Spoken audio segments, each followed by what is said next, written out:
So hello guys, welcome back to India's best YouTube channel for IIT JEE Chemistry Advanced, and this series comprises of some of the best problems taken from the past papers of NSEC and JEE Mains.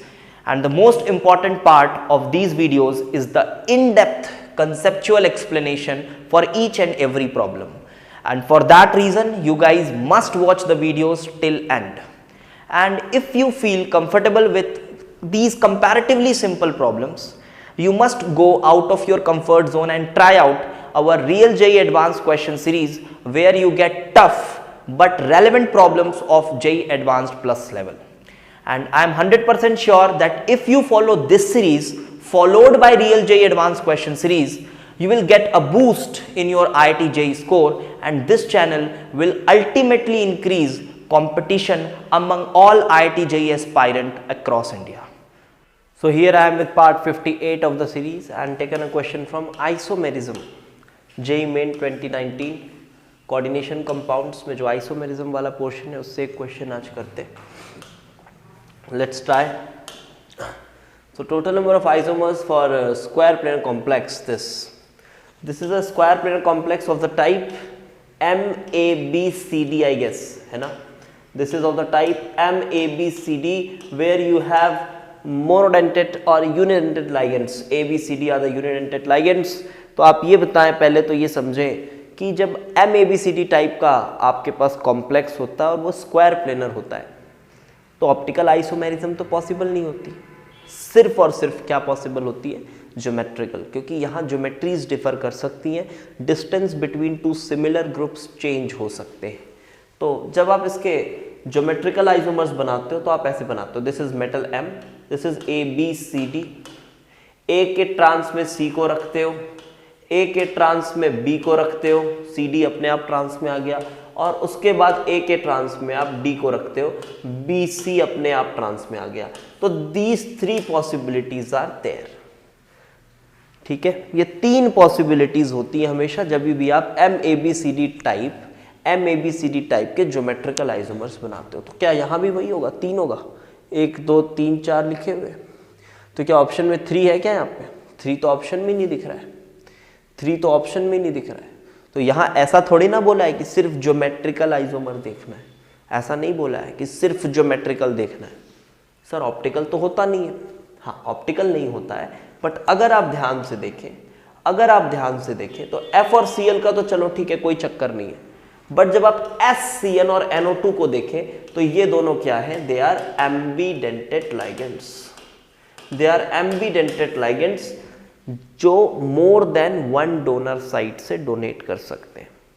At a time एक ही से करते हैं. जैसे NO2 जो NO2 है ये N से भी डोनेट कर सकता है और O से भी डोनेट कर सकता है.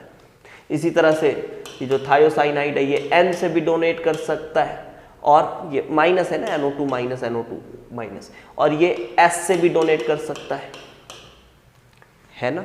तो ये भी पॉसिबिलिटीज है. तो इनको कौन सा आइसोमर बोलते हो आप? हाँ, स्ट्रक्चरल में पढ़ते हो आप, इसको कहते हो आप लिंकेज आइसोमेरिज्म. ठीक है, तो यहाँ लिंकेज आइसोमेरिज्म भी इजीली पॉसिबल है. तो देखो केस तो 3 ही है. अब नॉर्मली आप आंसर समझ गए होगे, बट फिर भी लेट मी एक्सप्लेन. केस तो 3 ही है. एक M, यहाँ पे बना F, यहाँ बना Cl, यहाँ बना आपने SCN. देखो आपने S से डोनेट कराया, यहाँ कराया आपने NO2, आपने N से डोनेट कराया. कीपिंग यहाँ S और यहाँ N, कितने ज्योमेट्रिकल बनेंगे?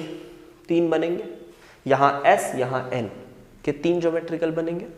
इसी तरह से अब आपने SN रखा, अब एक बार यहाँ क्या रखो? N, और यहाँ भी N रखो. ये भी एक पॉसिबिलिटी आ गई. इसके जगह पे NCS और यहाँ पे NO2 ही रखो. ये भी एक पॉसिबिलिटी. इसके भी कितने ज्योमेट्रिकल? इसके भी 3 ज्योमेट्रिकल. ये N से डोनेट, यहाँ भी N से डोनेट.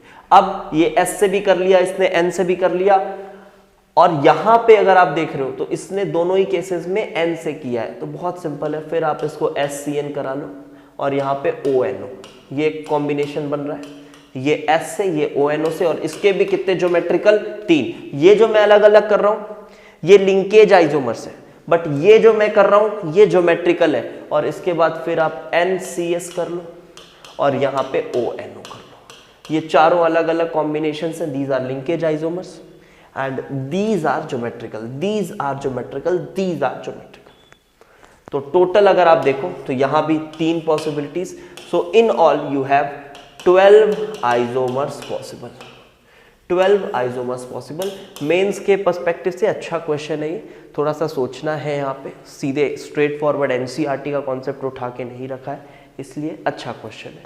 तो yes, answer is option number A. और हमारी रियल जेईई एडवांस सीरीज आप ज़रूर देखिए, वहाँ आपको बहुत अच्छे एडवांस लेवल के प्रॉब्लम्स मिल रहे होते हैं, ठीक है। वो सबसे बेहतरीन सीरीज़ है if you are a serious JEE advance aspirant. अगर कोई कहता है ये इरेलेवेंट है क्वेश्चंस जेईई एडवांस सीरीज़ में, ऐसा है वैसा है, उसको कुछ नहीं आता, आप उसकी बात को इग्नोर करो, ना समझ लोग हैं वो। आप simply JEE advance series follow करिए। अगर आप एक्चुअल एडवांस लेवल कॉन्सेप्ट चाहते हैं और रेलेवेंट कॉन्सेप्ट चाहते हैं, including all inorganic, organic and physical chemistry, तीनों के बहुत अच्छे कॉन्सेप्ट्स आपको वहाँ मिलते हैं। Thanks for watching, do share the videos and subscribe the channel.